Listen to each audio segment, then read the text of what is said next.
That's it. Now it's time to double check and make sure everything looks right before submitting. Look over all the information you inputted to check for accuracy, and keep in mind that the application cannot be edited once you submit it to Arizona State University.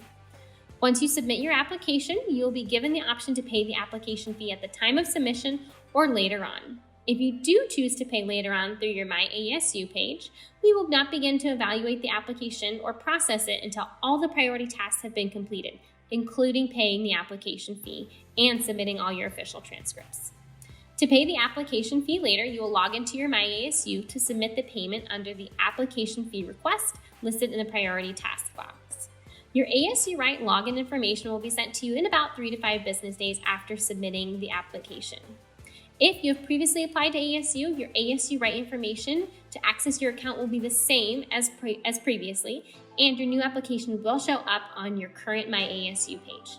If you do not remember that ASU Right information, you can contact the ASU Help Desk for assistance or your admissions coordinator.